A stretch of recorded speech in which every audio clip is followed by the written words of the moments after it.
On communique par le langage de la danse et construit ses ruches avec une précision mathématique unique.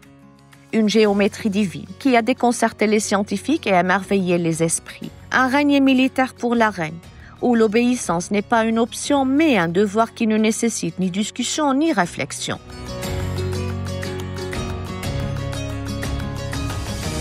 Ici, pas de place pour la négligence ou le hasard. Chaque mouvement a une signification, chaque comportement recèle une sagesse profonde. À l'intérieur de cette ruche, les affaires du royaume sont gérées avec une régularité étonnante. Une seule souveraine, entourée d'une cour d'abeilles qui ne la quitte jamais.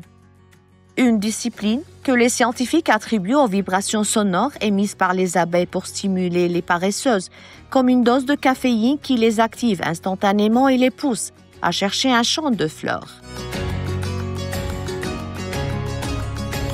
Dès qu'elle trouve son but, l'abeille retourne à la ruche pour exécuter une danse complexe avec ses ailes et son abdomen. Une danse qui n'a rien d'aléatoire, mais qui dessine une carte précise qui détermine la direction des fleurs et leur distance avec une exactitude stupéfiante. Une langue que le scientifique Karl van Frisch a déchiffrée en 1973 et qu'il a nommée la danse frétillante. Si les chants sont proches, l'abeille tourne en cercle.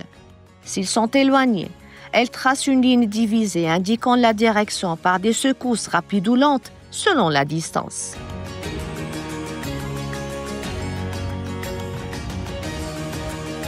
Lorsque les abeilles bâtissent leur ruche, elles choisissent la forme hexagonale, un design que les recherches confirment comme étant le plus adapté pour combler les espaces et protéger le miel de toute fuite. À travers un voyage ardu, l'abeille fabrique son miel. Elle récolte le nectar, le mâche, le mélange à des enzymes, puis le stocke et le scelle avec une opercule de cire. Les abeilles vivent en groupe ou en colonies bien organisées formant une société coopérative.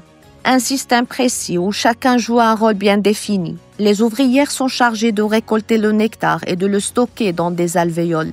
Elles sont aussi responsables de prendre soin de la reine et de lui fournir de la nourriture. Quant aux abeilles mâles, ils se distinguent par sa taille imposante et son incapacité à récolter le nectar, à produire du miel ou de la gelée royale. Leur fonction se limite à l'accouplement des reines. Il est intéressant de noter que les abeilles mâles meurent immédiatement après l'accouplement.